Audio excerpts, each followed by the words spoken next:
Hey, everybody.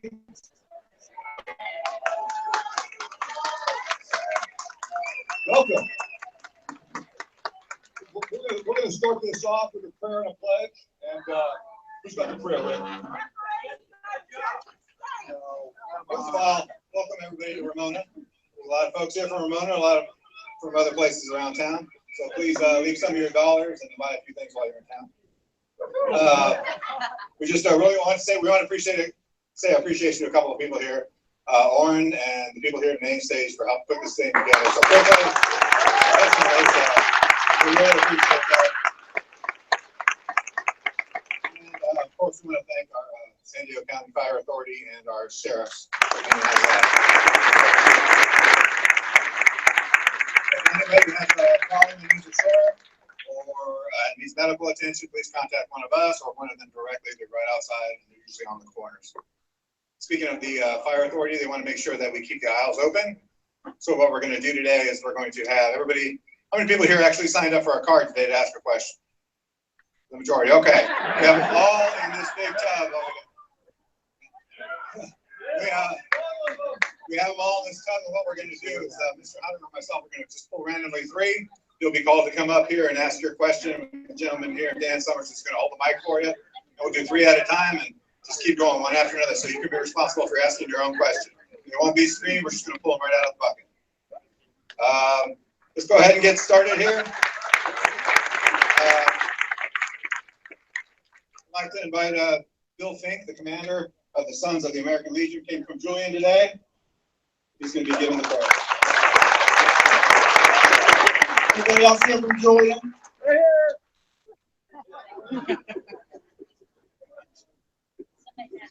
Welcome, everyone. My name is Bill Fink, as you heard, and I'm from Julian. The beret I'm wearing signifies my membership in the Sons of the American Legion. We're an organization that serves our veterans and our community in honor of our veteran fathers who served this great nation fighting America's wars. These are turbulent times, and my prayer for all of you, be you Christian, Jew, Muslim, Buddhist, or any other religion or sect that worships, remember that being an American is what binds us as a people and friends.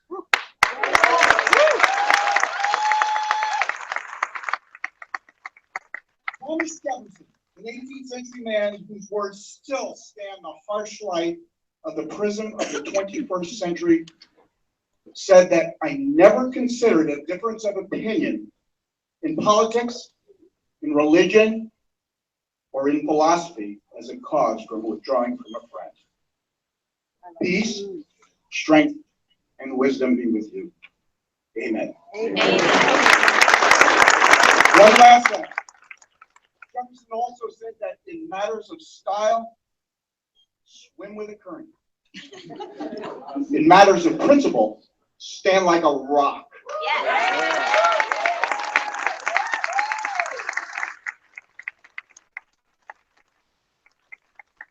Lastly, before I get on stage, I want to invite Doug Baldwin. He's an Army combat veteran. He's here with a couple of folks from the Warrior Foundation and Liberty Station downtown. I want to thank them for their service. Thank you. And the other thing about Doug is actually our star intern too. He's been working with us for about a year. So thank you. I'd like to ask those who are able to stand, please move your head covers, face the flag, place your right hand over your heart. I pledge allegiance to the flag of the United States of America and to the republic for which it stands, one nation, under God, indivisible, with liberty and justice for all. Thank you all. Without further ado, Congressman Duncan Hunter. Hey, everybody. Well, one, thanks for being here. I mean, this is, you guys have watched the news on this. You've seen what's going on with all the different members of Congress.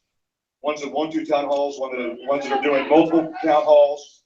So I'm just happy to be here. I have no problem ever, as you know, coming up and telling you what I believe in, whether you like it or not, you'll always know where I stand.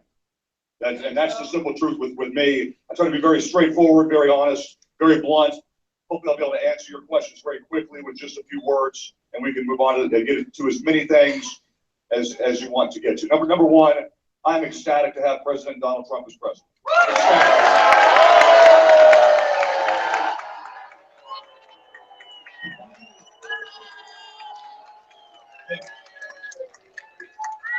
This is another too. This goes for an hour and a half. I mean, I might say cool things or bad things every 3 words, and if we all clap, we're not going to get that many questions, right? So, but I am. This is somebody who believes in what I ran for Congress for eight years ago. Number one, the overarching theme of Americanism, that we're special, that we're exceptional, that we're free because of the men and women who fight for us, because of the God that we believe in. We are a free nation, and that's what makes Trump so special. Is he's, you know, Trump believes in Americanism, and that's what brings us together right now. So, number one, what Trump's going to bring is a secure border. We're going to finally have a secure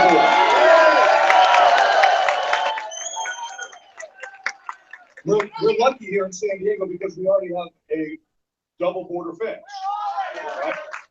That neither President Bush nor President Clinton wanted to build, and that my dad built when he was a congressman with earmarks. The whole fence here in San Diego is earmarked. We basically have zero illegal immigration through San Diego. Zero. Because of the double border fence. Over the last 8 years, you haven't even had to jump the fence. Over the last 8 years, you simply walk up to an ICE agent to come into America, and the ICE agent says, come on in. That was the Obama policy. You didn't even have to check this out. So, and number one, when I talked with Trump about 2.5, 3 weeks ago. And I said, President Trump, you got to come to San Diego and see the fence that works. Yeah. He turned to me and said, no fence. It's got to be a wall. I said, hey, call it what you want, and we're going to build something. So we're going to secure the border. We've already started deporting illegal aliens that have committed any kind of crime whatsoever. That's what Trump has already started doing with his administration. Just yesterday, along these same lines, the Department of Justice is full of people that were sympathetic to the Obama administration and their policies of any kind of immigrants coming in, whether they're criminals or not, coming across the border. Judge Sessions got rid of every single U.S. attorney that was appointed by the Obama administration. Amen.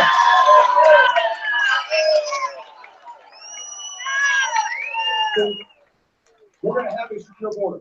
We're going to deport people that are not here legally. Number two, we're going to grow the U.S. economy by doing a very simple thing. 2 simple things. Buy an American and hire an American. We've been talking about this many times. It's time that we as Americans realize that if you buy U.S. goods and you have U.S. manufacturing, you're putting your neighbors, your brothers, and your sisters to work. If you pay $5 more for a hammer that's made in the U.S., you're putting your family and friends to work. Trump believes in that. And we're going to work hard to make sure that we buy American and we hire American. And Trump's already doing that. I'm going fast here. I'm only making 3 or 4 points, and I'll take questions. Number 3.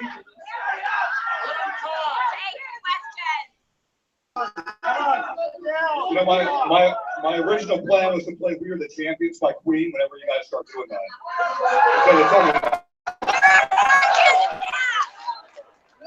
Number 3, we're going to revise the U.S. tax code. So you can fill it out, hopefully on a postcard, and send it in.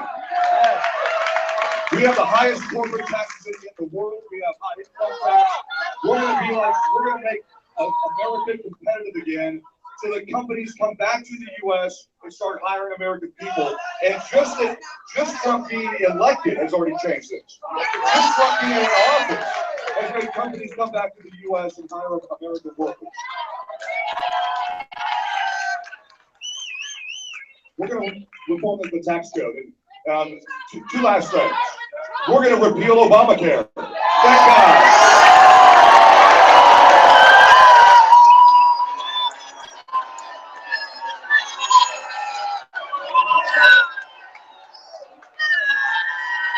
We're going to repeal this. See this? We're going to repeal it.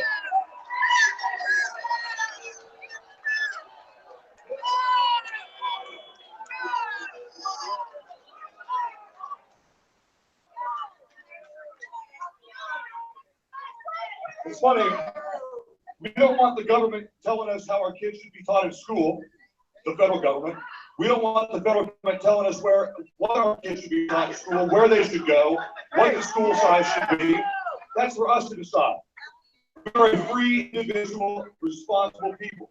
You don't want the government telling us where our health care is coming from, what it has to entail, and what it has to cost. Because frankly, Obamacare is destroying itself.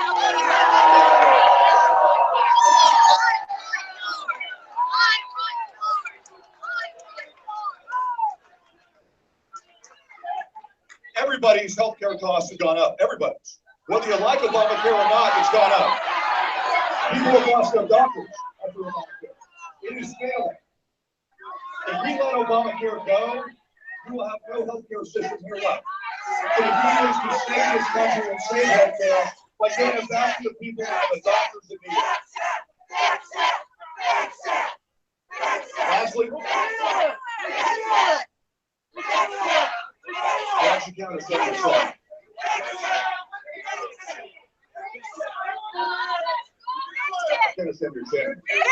Lastly, the only reason that we're here and we're able to do this right now is because we have a strong U.S. military and we've had one for a few hundred years.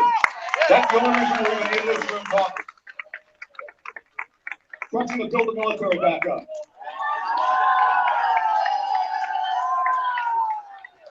North Korea is not going away. Iran's going to have nuclear weapons. Russia's not going away. China's not going away. And ISIS and Al Qaeda, they're not going away. We've had 8 years of gutting the military.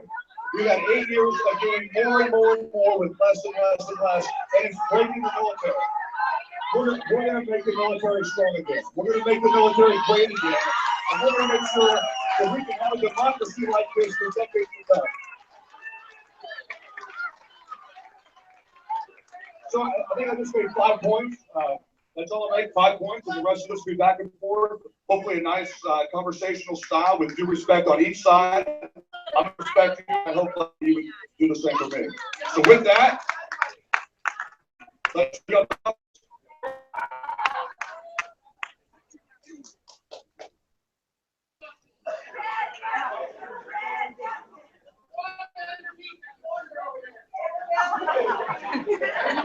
Where did you spend your campaign funds?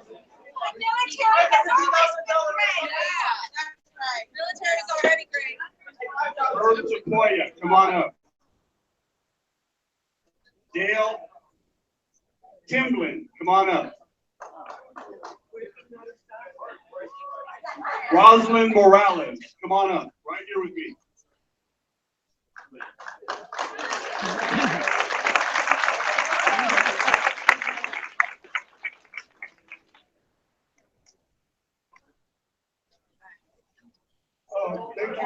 Semper Fi, thanks for your service too. He's got a Semper Fi hat on.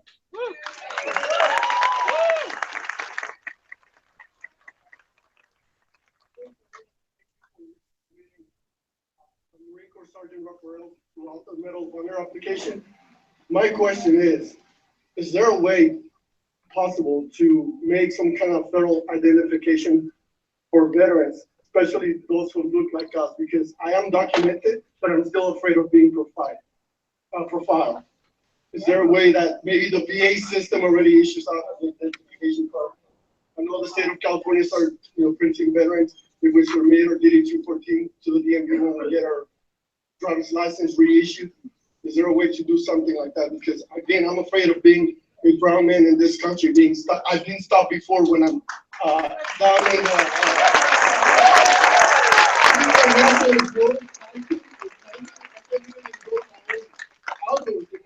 the back of my own county because I'm profiled and became by Border Patrol. We're paying all this ridiculous amount of taxes to the Department of Homeland Security. and they cannot just check my documents real quick and let me be on my way?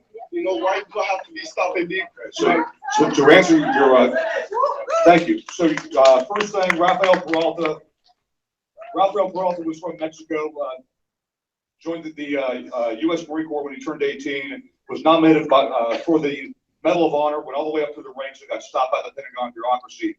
We put his nomination back in. Now that General Mattis is Secretary of Defense, General Mattis was there on the ground when Peralta got hit and killed. We're almost positive that he's going to get the Medal of Honor. We're going to work that hard. Okay, number one. Hey. He was a green card holder immigrant is what he said Peralta was. And I think that's a great way for people to come into this country, become Americans, learn patriotism, and then become citizens. Number two, the answer to the second question is nobody should be profiled for the way that they look at all. So here's what you gotta do. The answer isn't to accept the premise that because you look different, you expect to be profiled, because that gives into them saying that they can profile you, but here's my new federal identification. The way to do this is to fix it so you don't get profiled at all, and profiling is illegal. They can't just pull you over for the way that you look, period. So the answer is no. So here's the answer. The answer is no. I don't think people that look different, and by the way, I mean, people that look different than what? Americans look like Americans. So the answer is no. I don't think that you should have it. I don't think you should have to have a special federal identification just because you say because you're brown or you're black or you're yellow or you're any other color. You shouldn't have to have I'm answering. You should not have to have a special federal identification because of the way that you look. You're an American. You'll be treated like an American.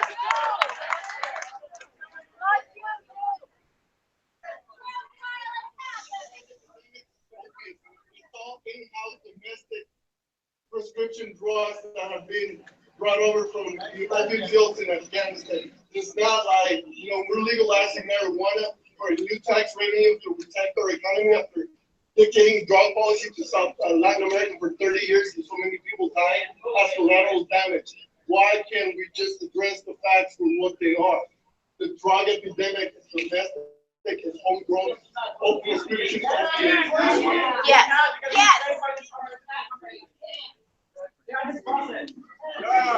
And where's I don't think it was a pre-canned question. Where's Tommy Marquez at? Where are you, Tommy? Hey, come out. Hey, Tommy works for me, Navy SEAL boat driver for a long time. Tommy's Mexican. You can't tell by looking at him, right? But a great American. And if Tommy gets profiled by the cops, then they're in the wrong, and they ought to be gone after, right? It's not about him getting special identification. Thanks, Tommy. Thanks that Tommy came out for my prop. Is Rosalind Morales here or Dale Timlin? I have your questions. And sir, once again, thanks for your service and your question.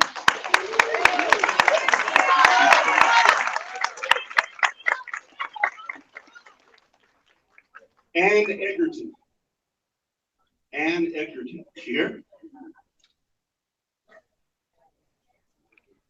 So Tommy, by the way, said that there is a VA identification card that you can get, that you have, and I've got mine in my bag outside. Tommy's going to give you his card. We're here to help. Terry Groth. Terry Groth.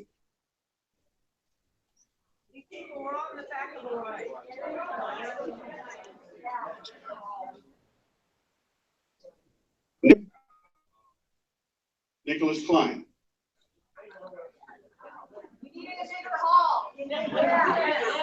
By the way, we're going to do more of these. We are. I mean, we have had a very busy 2 months. We've had a very busy 2 months making America great again.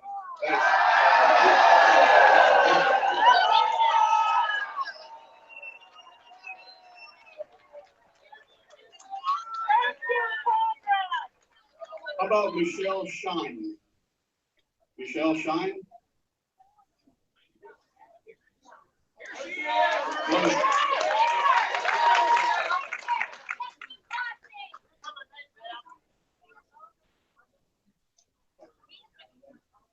Michelle. My name is Michelle Shu, actually. Hi, Michelle. Will you oppose bills to dismantle the DPA and removal of Environmental Protection Acts? Will I oppose bills that dismantle the EPA? No. In fact, we've already voted a bunch to try to dismantle the EPA.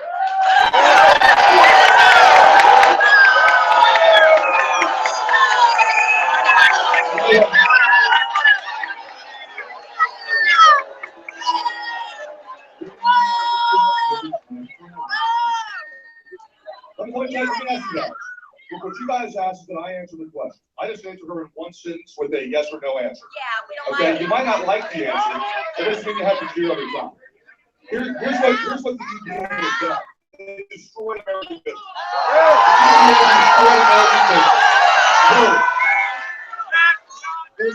There's a way to have clean air and clean water. There's a way to have clean air and clean water using commonsensical principles. You don't have to do it on the backs of American companies.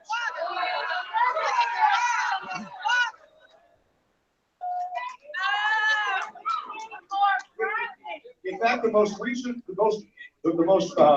environmental disaster that's happened here in San Diego has been from Mexico, dumping millions of gallons of sewage into our oceans. They actually shut down Imperial Beach.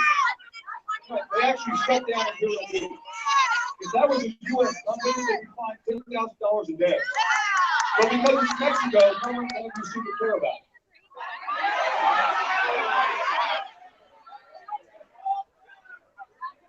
All right, Linda Roach. Linda Roach.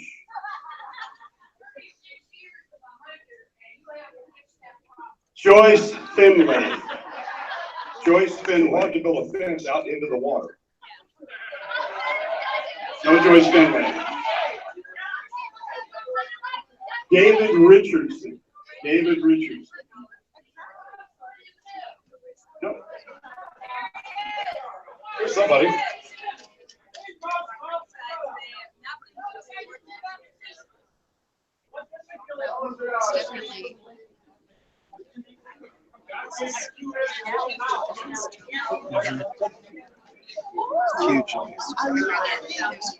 David, thank you. I spoke with your dad a few minutes ago. I was on his immigration committee in '84, and I would like to say the pressure of following your dad and trying to bail out some of the problems that he faced, particularly overriding Iran-Contra relationships to the Central America program, etc. I ask you, a better congressman. Your father tried, but he was limited by ideology. Central America today is a mess based on a lot of that time. I have a signed Constitution that your dad just signed for me a few minutes ago. And I say, I was born to a mother who was an illegal alien. I also, Mr. Rick Terrasa, whose great-grandfather and my great-grandfather and grandfather knew in Chihuahua, Mexico. They were immigrants, they were refugees coming away from the revolution. My family, 9,000 Mormons, were refugees coming into this country. And the question here is, please, Duncan, you have a moral obligation to all people. I believe it, I know it, I see it in your eyes. Please don't put the pressure on your son, Duncan Hunter, because coming along. He ain't doing this, I guarantee that. He's gonna get a real job. I beg you to reconsider and work closely with the good people in this audience. We are here to help you. We want to have a good environment. Please listen. The environment in Mexico is our neighbor. It's our friend. Yay.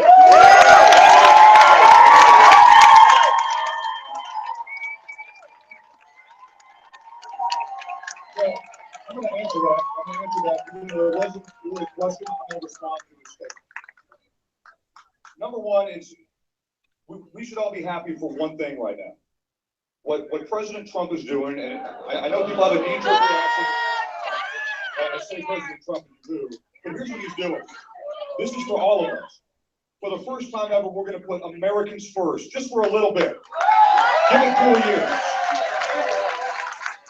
Why can't we put Americans first for once? That's what Trump is doing. We've been worried about the rest of the world for 8 years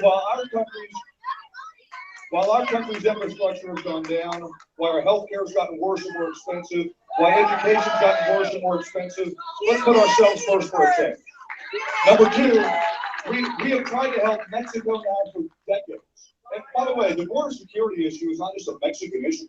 There's people coming in from China, from Pakistan, from Somalia, from Yemen, from Libya, from Afghanistan, from Iraq, from Syria, from Turkey, from a lot of places you don't want to come in from. But coming across the southern border, we have given hundreds of millions of dollars to Mexico over the last few decades, trying to help them. We have military training down there for Mexico. We have law enforcement training. We give them law enforcement money. We send our police officers down there to train their police. We send our judges down there to train their judges. We send our military down there to train their military so that they can get a handle on the cartel networks that have destroyed Mexico. Okay? We are trying to help them, but they have to want to help themselves. Emily Clay, Selena Lopes, or Elizabeth Walk, all come down if you're here.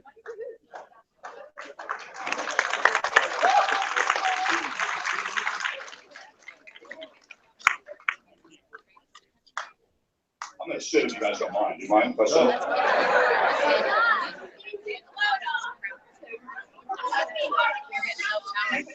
Given the recent issues involving your campaign funds being used for personal expenses, we cannot trust you to reduce spending to live within our means, the first principle listed on your federal budget and spending page of your website. Given that you're not adhering in your personal life to the views that you espouse, why would any voter, conservative, liberal, or otherwise, not be better served by voting for someone who will comply with their stated goals in the future?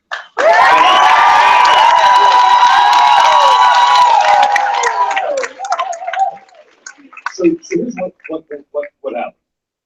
Last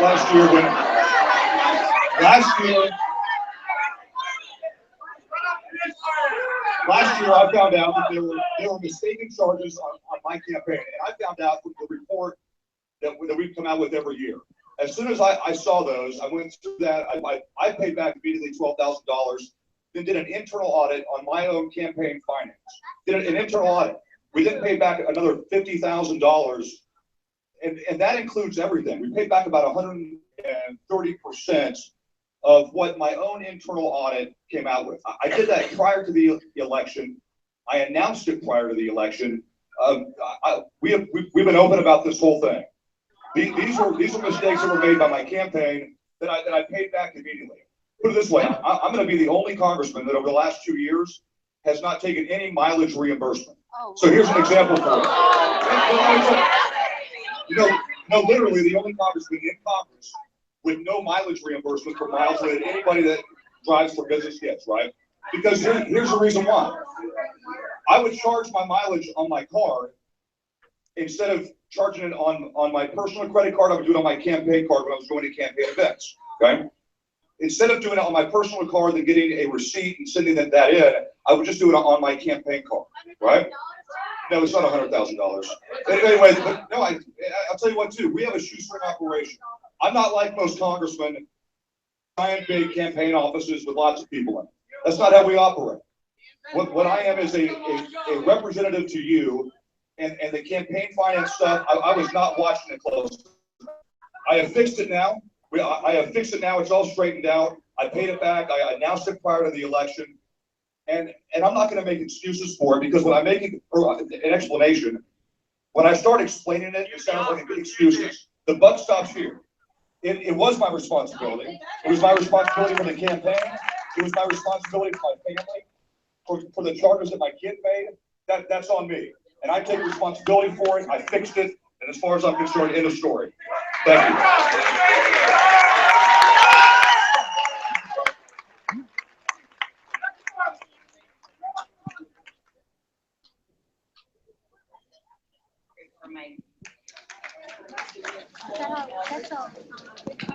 Thank you.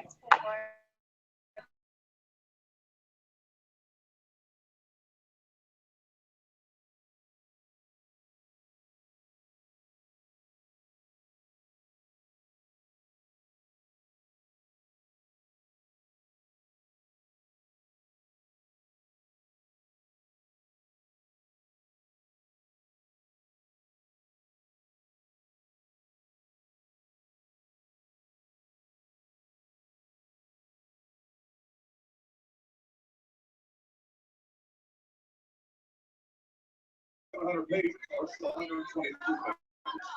Okay, so here's what's happening with the healthcare bill.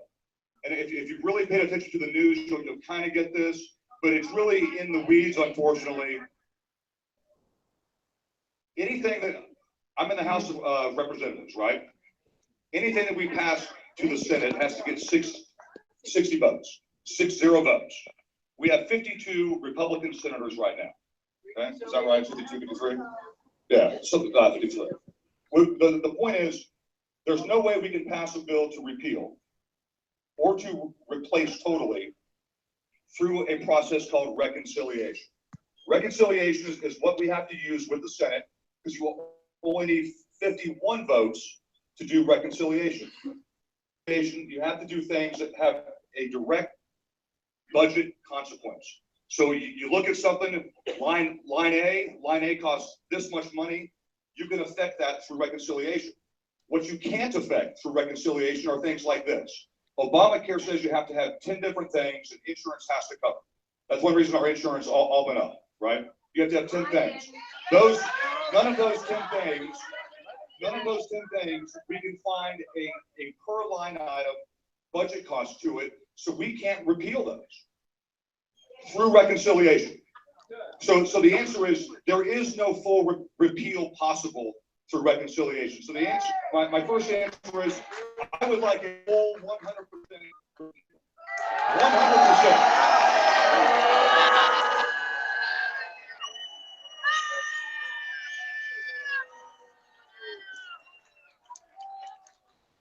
100% repeal, but then go ahead. Why can't kids stay on their parents' insurance till they're 26? That's great. Why can't people with pre-existing conditions get health care without paying astronomical costs? Those things are totally fine. Things like giving Medicare to states. I think we ought to block grant Medicare to states. I find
as a legal immigrant and is now a doctor and wants to talk for 2 minutes about both of those things. Is that bad? Hey, if you're not going to respect me, then we're not going to have mutual respect back and forth. Respect us by answering our questions. The bottom line, the gist of the problem and solution, and I'm hoping that you will expand your wisdom and be part of the solution. You cannot manage healthcare, with a business. Right? I'm a doctor. I should be more accessible to you. Patients should have more access to me, to the doctor, right? Yes. Now, do you think I belong to the health insurance business? No. No. Ma'am. We don't I work know in you. health community. We don't know you. And I lose out and take care of my family. All I'm saying is that the solution, I'm saying, that's the main key. But just consider this, okay? Just consider this. In the government and health insurance company out of healthcare, where there's a membership, right, between right? Question any health insurance where it prohibits the patient-doctor physician relationship. Consider that.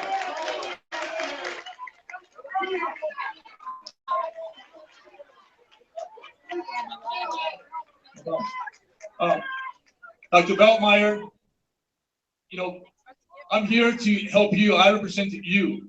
And honestly, I'm an American citizen just like you. We're not here to talk to you. No, you're wrong. We want to talk to Duncan. Okay. Thank you for your time. Hey, thank you, James. That took some courage. All right, Selena Lopes, is she here? All right, how about Jeremy Brickman, or Lark Burkhart, or Lanson Moles? Those three people, come on down.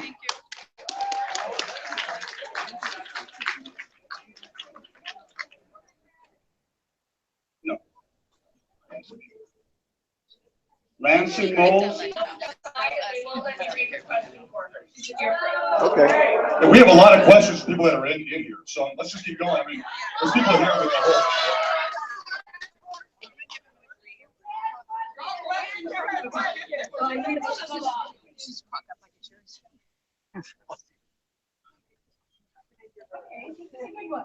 Congressman, you can probably answer it in one word, happily. Will you commit to another town hall meeting at a larger, more appropriate venue? The question is, will I commit to a larger town hall at a more appropriate venue? I think this is a pretty rad venue, but so the answer is yes, but not in April necessarily. We'll plan it out, but absolutely, we'll do a larger town hall. Yeah, and we'll post it. Everybody will know. It'll be great again. I have no idea. But we'll do You it. have to wait until October or Christmas. No, Can probably we not, get no. it this spring? I'm asking for a commitment. Again, so no, I'm not going to give a commitment on my timing. I couldn't tell you what I'm doing tomorrow. Here's representative.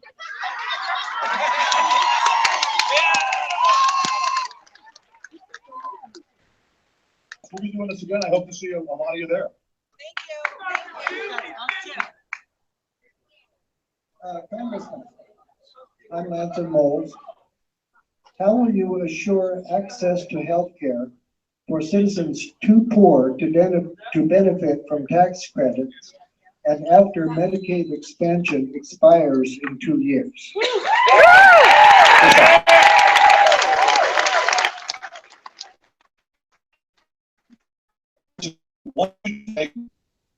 The federal government mandates Once you get rid of this, healthcare gets way less expensive. Way less expensive. And insurance would be less. To the states. I work take care of all the elderly, the lower earning wage folks. That's what the state is there to do. That we're going to give them block grants because once again, you don't want the federal government saying, "Here's the health care you have to have. Here's what we're going to give you." Your state is much more responsive than the government. Much more responsive than the state is. And your city is much more responsive than the county is. Because you have direct interaction with these folks. The key is to bring it down to the lowest level possible, like education, where you make changes at the low levels, not wait for a giant 3,000-page bill in DC. So that's the key to it. And once again, I'm not going to bypass this. We're not guaranteeing health care for everyone. We're guaranteeing access.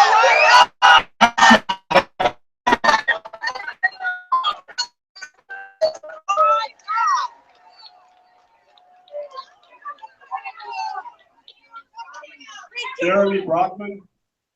Dwayne, we And by the way, just so you all know, in Medicaid, California ranks, I forget the number, but it's around 48 or 49 out of 50 states in the amount that they match for Medicaid. That's a state issue. Other states pay a lot more, and doctors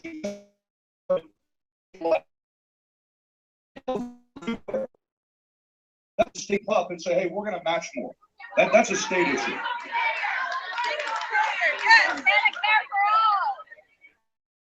Gloria Chadwick or Richard Niles. Yay, Richard! Go, Richard. No voucher. No Betsy devolves. Thanks, Betsy. Question I wanted to ask is, what veterans' health care is available for our veterans who do not qualify for VA benefits? And you know the ones I'm talking about. We were talking about the ones who they were separated from the military, but they did honorably serve the service. And then I have to say another thing, that I am one of your constituents. I am a registered nurse, work at the VA. I'm also elected director for the Grossmont Healthcare District, which is a large hospital, covers 750 square miles. We see a lot of patients that go through there, the district. I went to the inauguration to support the president that was elected, duly elected. I participated in the Women's March. And when I came back, I read that article. And I have to tell you, as my representative, I am just startled by the corrupt nature of it, this dishonorable conduct. And you do not deserve to represent us. And I'm here to tell you that because of your corruption, I'm going to run against you in 2008.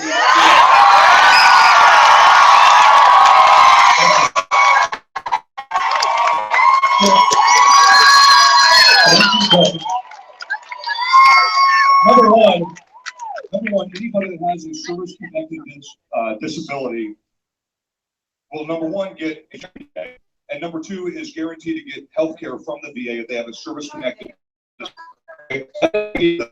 disability. Went to school, or Iraq, Afghanistan, hurt their knees, jumping. That didn't stop them from serving. So they did 20 years or 30 years or even 10 years, whatever. They can go back to the VA and say, hey, I hurt my knees at jump school. I have arthritis now. I need to have knee surgery. The VA will fix that. That's a service-connected disability for people that didn't get separated because of their injury. So anybody that has a service-connected disability can get care from the VA. So the question is then, if you don't have a service-connected disability, what does the VA do for you? So when the American Legion comes out to DC, which they just did about 2 weeks ago, and the VFW came out to DC, which they did a few weeks ago, we get into a little scuffle over this. If you had the honor of serving your nation and you went to war or did not go to war, but you didn't get any service-connected disability. But 30 years later, you're 60, 70 years old, or you're 40 years old, my age, and your back hurts or something is wrong with you. I don't think that that's on the American taxpayer to provide for your health care at that point, because it's not a service-connected disability. It's you served, and then 20 or 30 years later, and especially as people get older, they have more needs for care. I think that's important for that, even though service-connected, which is part of life. And veterans organizations who fight for everything that they can for veterans as they should.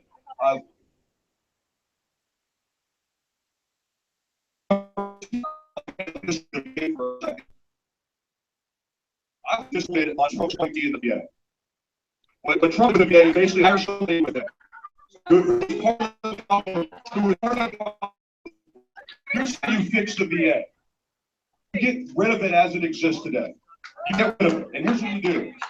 You make the VA focus on young men and women or older ones with PTSD, with traumatic brain injury, with missing limbs, with bullet wounds, with parts of their faces blown off, parts of their body blown off. That's what the VA should specialize in. For anybody else, here's a card, go wherever you want to. Go to Grossmont, go to Sharp, go to Scripps, go to Cedar Sinai. It's on us, it's on the taxpayer, go to wherever you need. But by the way, that will save billions of dollars, letting veterans choose to go wherever they want to. If they choose to go to the VA still, to go to Balboa, that's fine too. A lot of folks that are in the system, once they're in, like it, especially because it's close, and we're here in San Diego. But if you're not in San Diego, folks, if you live in Minnesota or Wyoming, you may or may not be next to a good VA hospital. In that case, here's a card, go wherever you want to. And let the VA focus on the men and women that have combat wounds, because they're the ones that are being let down over the last 8 years.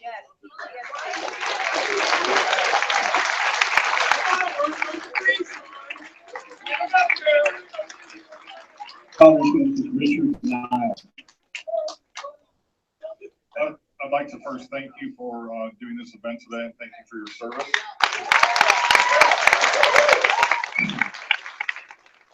I just have one comment about the 10 triggers that you mentioned in the ACA. Pregnancy is one of those triggers, and before the ACA, that was not covered. My brother had to make the hard choice of having an abortion or paying $40,000 for a baby. Thankfully, he paid $40,000, and he was well off to do that. I'm afraid that not having that control and balanced can lead to against that. But that's not my question today. My question is about your ethics violations that you've admitted to. So my concern is that you referenced that you paid for the gas on your credit card. You failed to mention that your wife earns a six-figure salary in your organization. Negative. She doesn't. She's my campaign manager. By the way, that's how I met her. She was managing a campaign. She's being paid. She's being paid. She's not being paid now. No. No, she's not being paid now. She was, and she was getting $3,000 a month. That's not secure. Please go ahead. Okay. I'd have to fact check that. I can correct me. My question is, why do you feel that it was acceptable for you to vote to close the ethics down, to reduce the ethics ability to investigate these things as you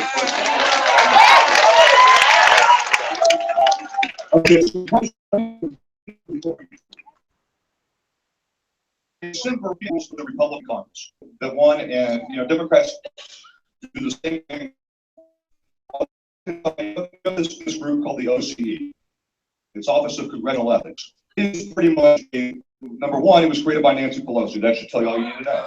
No, cool.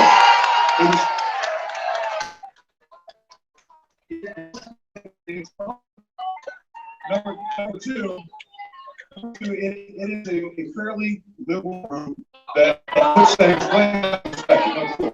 The OCE stuff on me that they were feeding the Union Tribune, which is owned by the LA Times. I don't think the way that about this.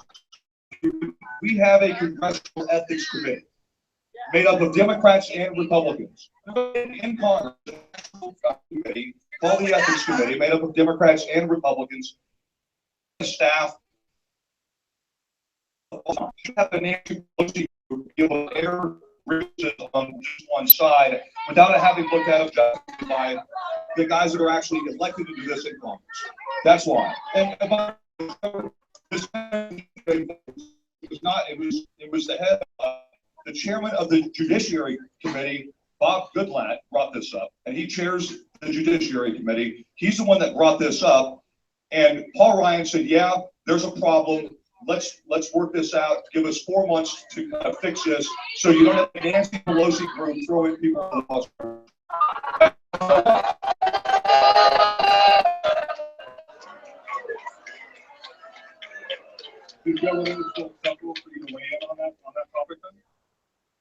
There was no vote. There was no vote on this. My point is, Paul Ryan. No, I didn't put the motion forward. Bob Goodlatte. But anyway, there was no vote on it. But Paul Ryan said, "Yeah, there's a problem." The Republican leadership said, "Yeah, there's a problem." All the Republicans said, "Yeah, there's a problem. We're going to fix it." And we are going to fix it. In fact, we're going to hold on. We're going to hold Paul Ryan accountable to actually fix this, because this is one of the ways that the media and the liberal press goes after Trump and other Republicans. It is.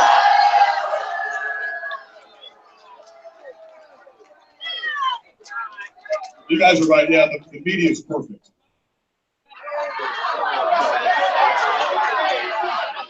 Lynette Williams, Bethany Amborn, and Jim Fontana. That's rude.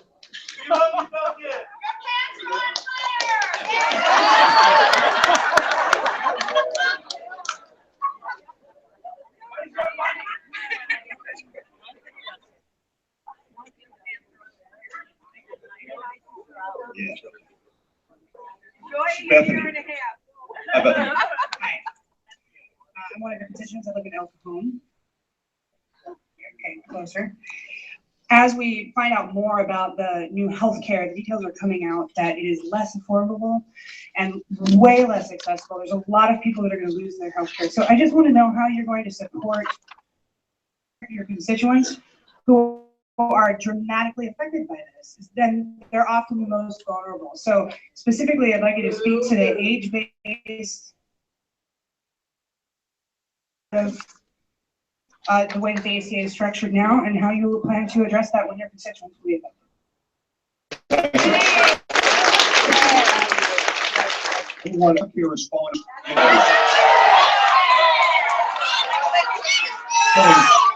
You have businesses from Fallbrook, Temecula, El Cajon, Santee, Lakeside, here in Ramona that have had to let people go or put them as part-time because of Obamacare. Obamacare has put people out of work so that they couldn't pay for insurance in the first place if they wanted to. Here's the key.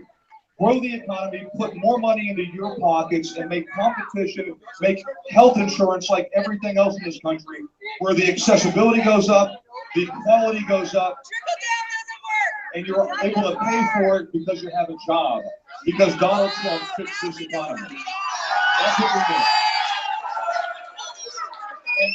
And the last question was on the age-based tax credits. I'm still looking at it. Okay, I mean, once again, I support a full repeal, going back to the way where healthcare was free and up to us and our doctors, and then fixing that and tweaking it. And by the way, it's kind of funny. I got elected in 2008 with Obama. This is nothing that I have not said in this room every year, over and over. So watch out. I got into office. I've been saying the exact same thing. We're paying attention. There's nothing new here. You guys act like I became a conservative Republican yesterday. You really answered my question already, Duncan. It was about healthcare. My son moved to Arizona because he could afford to live there. They cannot afford Obamacare because their premiums doubled and their deductible was sky high. They do not have insurance under Obamacare. That's why I'm hoping you do full repeal. Full repeal.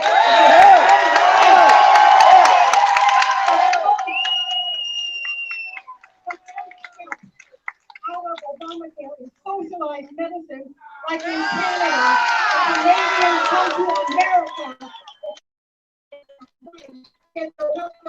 America because social benefit doesn't work there. What do you think about that? Sounds good to me. I'll tell you, health insurance in Arizona didn't just double. It went up 145%. Yeah, and I'm sure you've all heard this too. One third of all counties in the country have only one insurance provider. California insurance companies have a monopoly put together by the liberal government in this state where they get to choose what they charge you for insurance. And if you don't think that the hospitals and the insurance companies are in collusion to get as much money as possible, then you're wrong. It's demonopolized and put competition back into healthcare and let you have whatever plan you want to have. Whatever plan, not the three choices, gold, silver, and bronze that Obama said you're allowed to have. It's that simple. Jim Duncan. You're on the Armed Services Committee. Well, this question is associated with that. It's probably one of the few apolitical questions you're going to get today. I've had 30 years in the military. My son just completed 20. Thanks for joining us on stage. Syria, absolute mess. Beside Assad's forces, we have the rebels, Hezbollah, the Kurds, Iran, Turkey, ISIS, Russia, and the U.S. They're all fighting there, each with its own agenda. Can you sort this out for us? And aside from defeating ISIS, what are the U.S.'s goals in Syria? That's your question. It's kind of interesting, but before Trump,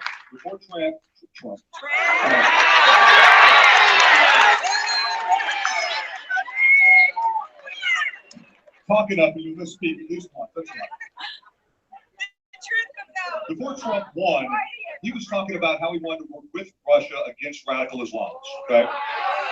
No, but he talked about that. So it was no surprise. It was no surprise after he gets in that he wants to work with Russians against radical Islamists. So here's what you do. When it comes to Iraq and Syria, Trump needs to work with Russia and absolutely destroy them and crush them. That's it. So that's the one answer. There's only one way to do this. You have to crush ISIS. You now have Marine artillery in Syria. So you guys saw that in the news. Do you want to know why you have Marine artillery there and not Army artillery or something else? They are fast in, fast out. We're not going to build forward operating bases. We're not going to stay there in nation build. We're going to crush you. We're going to chew you up. And if you're a radical Islamist, we're going to spit you out, or we're going to leave and say, don't do it again, or we're going to do it again. That's why you have Marine artillery there right now. The key to this entire part of the world, this goes along with Trump's new travel ban, which is now being protested by about 6 states. He changed it. This one's going to go through. I think the first one he did, kind of did off the seat of his pants. This one's better. This one's better. It's still going to do the same thing, and it's going to ban people from 6 countries. The Iraqis are going to be able to come in because they have an actual government that can vet the Iraqi people. We're not saying don't come here. We're saying if you're a failed state, fuck in. If you have no background information from your state, if you have no medical records, if you have no criminal records, if you can't tell us if somebody's good or bad, we're not going to take them. And we're going to take 90 days or maybe 60 days now and figure out how we stop terrorists from coming into our country. Right? So here's what you do in the Middle East.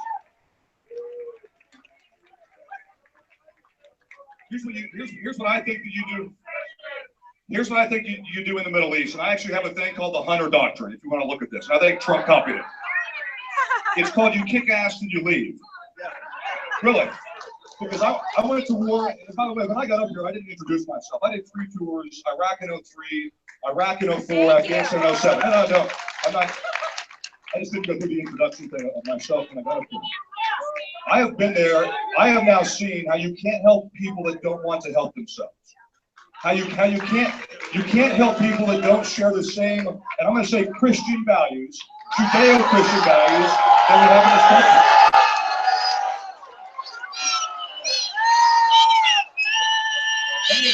I mean by that, you'll stop disagreeing.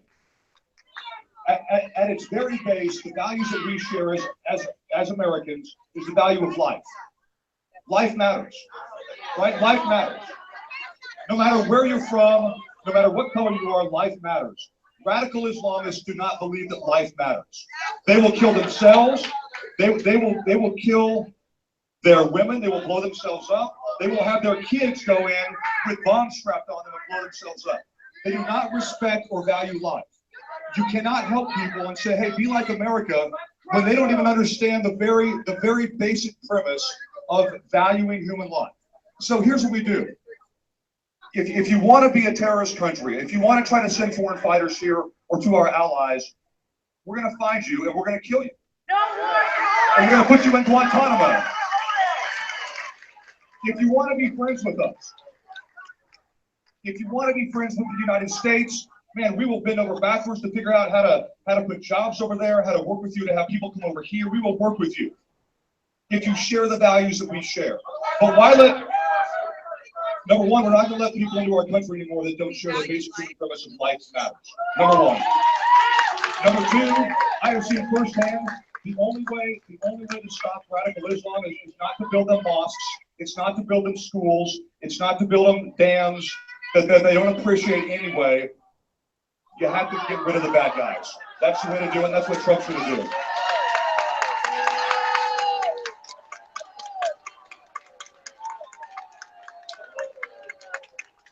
Vivian Del Signore, Mary Ames, or Hank Krause. By the way, while we're waiting for that, I put forward a letter and a bill that says if you're an Iraqi or an Afghan that helped us, that helped our military, let me tell you what Obama's done for eight years. With the U.S. military, let me tell you what he's done. If you serve with the U.S. military, you want to sit over here.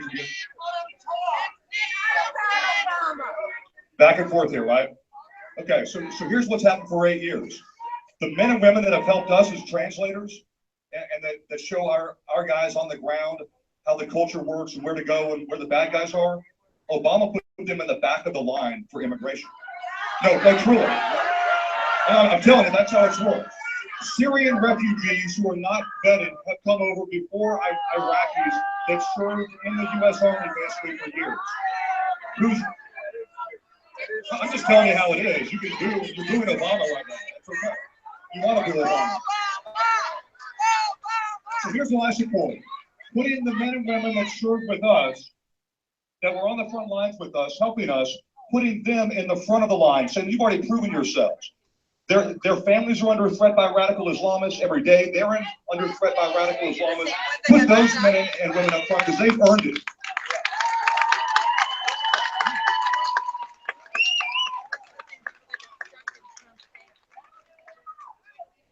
Jennifer Schultz or Jan Johnson.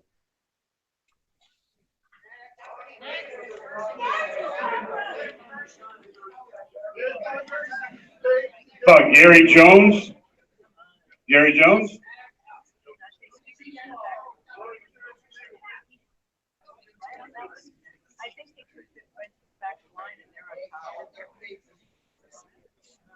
Daryl Beck. Glass Steagall. Right there.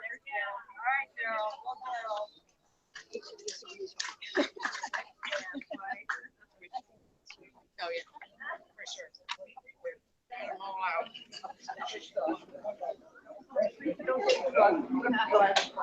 Thank you for coming up today. The question that I have is because the president's been given so much trouble on the incoming refugees and so forth, I'd like to have you comment on the possibility of making a permanent immigration ban and vetting on all foreign nations.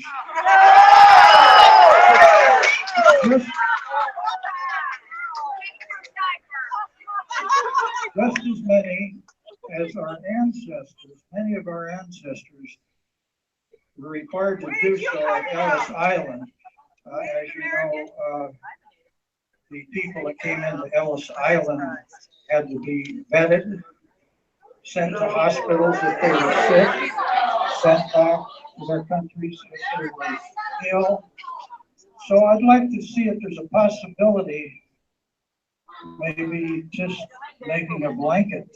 Like 100 years ago. Thank you for your question. Hey, here's why that's not far-fetched. Let me tell you. The way that France and Germany and a lot of other European countries that we have visa waiver programs with, meaning they automatically get to come here to the U.S. It was fair trade back and forth. We can travel over there without super vetting somebody, without them vetting us, and they can travel here without us vetting them. Except when they open their doors to millions of radical Islamists, vetting whatsoever. The reason his question is valid is because now, even if you're in Germany, I hear you, thank you. Even if you're from Germany now, we can't guarantee that the German government vetted you. We can't tell if you're now a radical Islamist in France that drove that van and killed dozens of people, 80-something people. We can't tell anymore. So why not put a vetting system in that's fairly easy for these other countries, because from Europe and other nations that actually have governments, unlike the 6 nations that we have the travel ban on, if you have a government, you can vet the people that want to come here. Why not do that? Why not make America as safe as we possibly can? What's wrong with waiting 10 days? The idea of President Trump said it best addressing Congress. He said something to the effect of, "The world, I represent America." Right? And there's nothing wrong with saying Americans first for a change. That's change like a believer. Christianity means representing all humans. Jeremy Brown, Sue Briggs, Shore. Dwayne.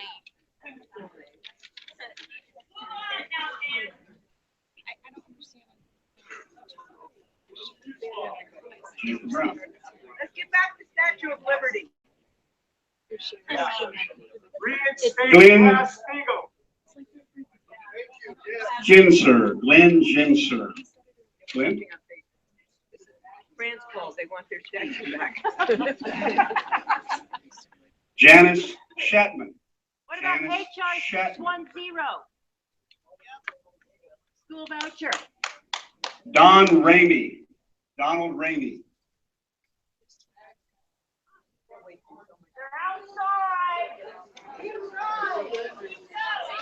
Gatekeeper.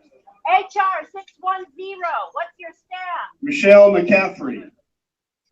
Michelle McCaffrey. Dante Cosentino. Dante Cosentino.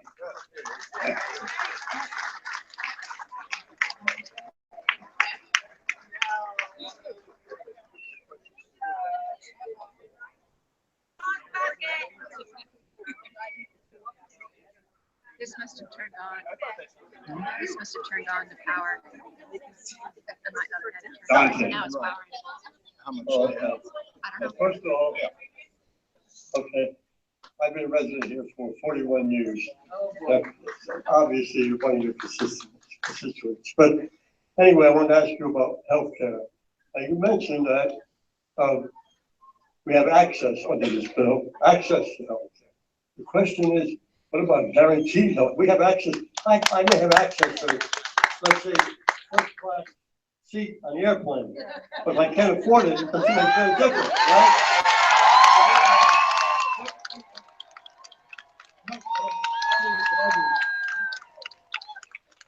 So the answer, the reason that we're, once again, the reason they have tax credits, the reason that we're doing the repeal and replacing whether we're doing it, we know it's going to disrupt the market. I don't believe in guaranteed health care. I believe in guaranteed access to health care that anybody can afford. And if you're not able to, afford it, and you're very sick, right? The lifetime caps back on, we're keeping that off. But if you're not able to afford it, we're going to be giving hundreds of millions of dollars to the states. This will probably call that an entitlement or a subsidy. But we're gonna do it, and we're gonna do it mainly for the first couple of years after we repeal Obamacare to lessen the impact on people that will not be able to have access, right? And in the end, remember, so what you had a free healthcare system where we could all afford, for the most part, our insurance, and those that couldn't afford it were taken care of. That went to a totally government-ran system. Once you take this away, once you take all of this away, market competition, if you demonopolize the insurance companies in the state and you decouple them from the hospital so that they can't collude on your pricing, and you're able to go to James and say, hey doctor, here's my problem, and he goes with you directly. It's a patient-doctor relationship. If you take government out of it, it will be less expensive. It will be affordable, and you'll have competition. So guaranteed access is different than guaranteed health care, but we're not guaranteed anything by nature of, I don't believe in it. That goes backwards. What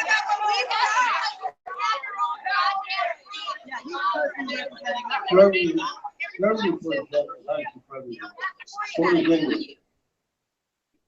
Hey, look at that cost of less than ours.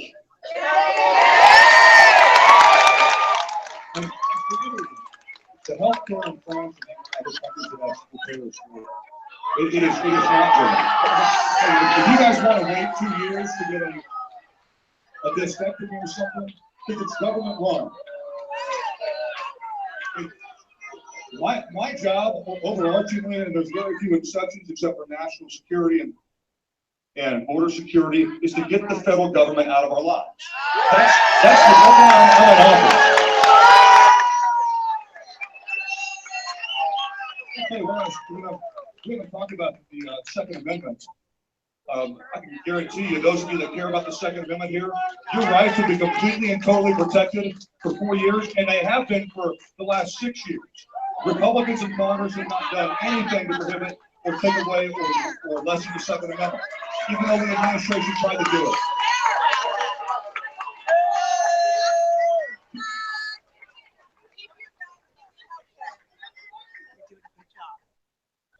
About Rosalind Morales, Jenny Rodriguez, or April Ortiz? Free healthcare is not free. Somebody pays for everything.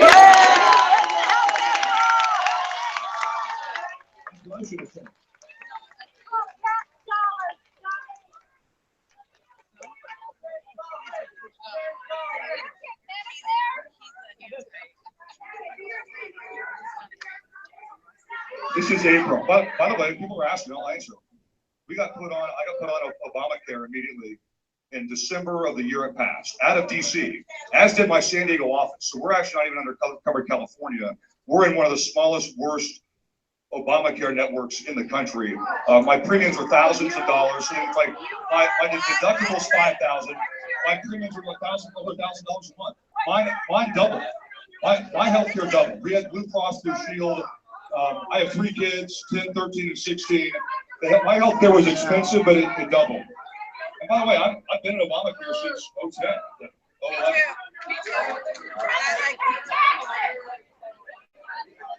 It's actually too bad that my staff, I don't care if I get punished for being a representative, my staff actually should not have to go through a DC network that lives here in Pomona. That's pretty stupid.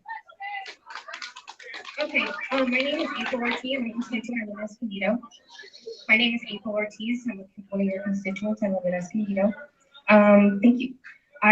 Like you and every other patriotic American here, I was outraged on the official findings of our own intelligence community interfered with our election in favor of one candidate over another. And that candidate is now president.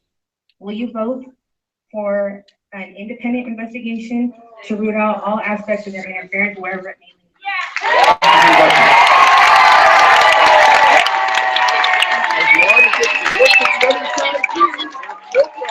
So here's what we know.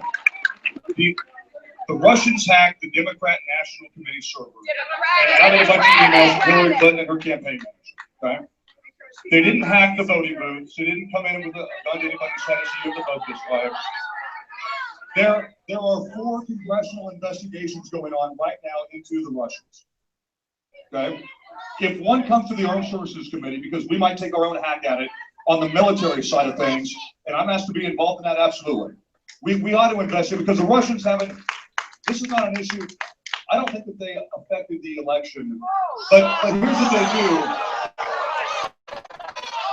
Hey, I'm sorry for one again. I'm sorry.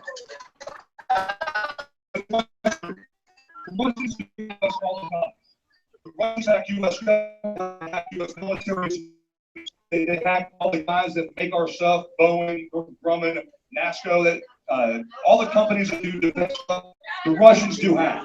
So yes, absolutely, let's look into that. What I'm not going to go and vote for is a witch hunt by the Department of Justice or the FBI or the intelligence communities that have been infiltrated with seditious Obama folks that want to go after this president. I'm not going to do it.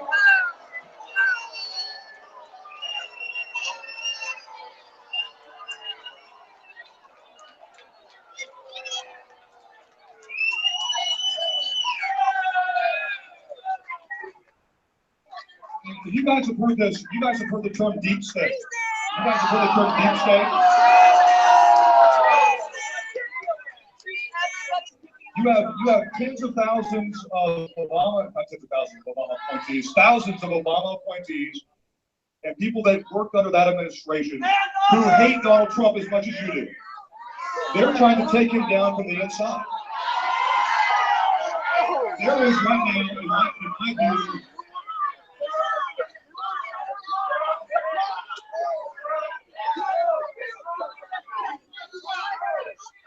I think that Donald Trump did have his phone conversations and emails intercepted.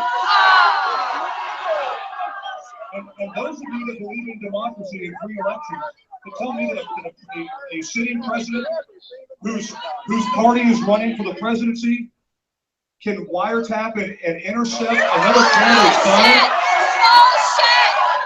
I would think that you would be for free and liberty, not for an Orwellian government that controls us, which is what we have right now.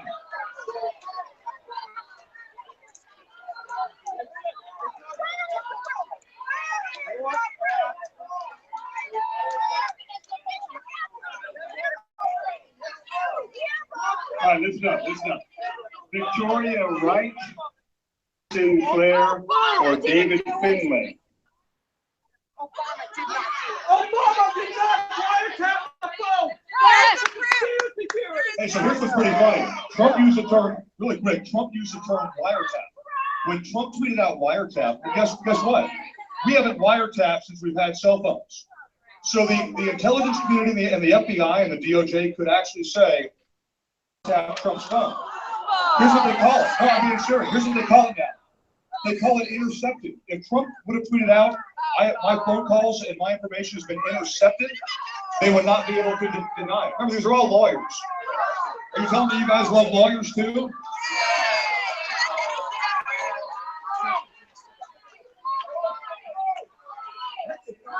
All right, listen up. Daniel Brashears. Hey, Dan, actually, we're just doing one more question. It's almost been an hour and a half. Okay, time flies. Daniel Brashears. Is she here? Okay, last question, folks.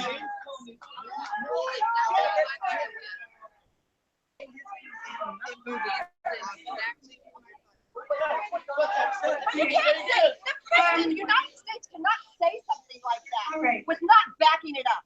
So, will you support the rights and safety of refugees? No. Do you support, will you condemn the executive order, ever?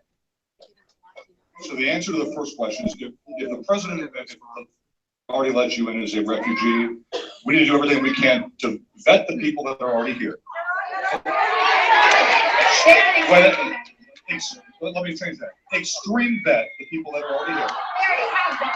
Okay? And if they're found to be fine, we've already made a promise that as refugees, you're already here. We're not going to send those guys back. I mean, they came over here under President Obama. If we can prove that they share American values, then sure, stay. Number two, would I go against the executive order? No, I full-heartedly support Trump's executive order, 100%. And I think Congress should follow that and put it into law. Don't just have an executive order that would be overwritten by the next president. Put it into law so it cannot be changed without a 60-vote majority in the Senate. Once again, why don't you want to be safer?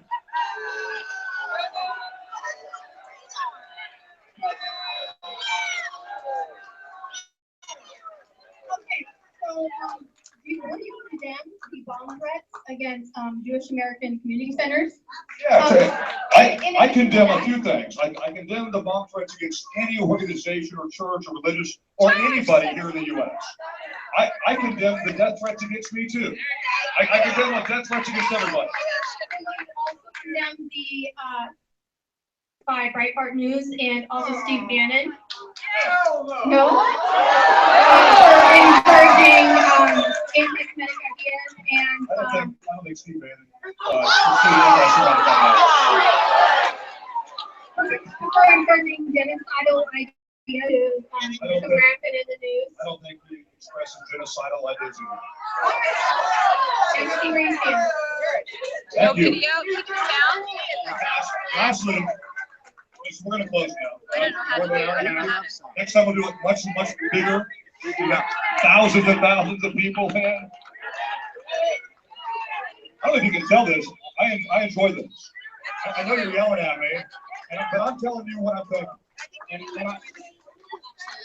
And let me just close, if you don't mind. Let me just close.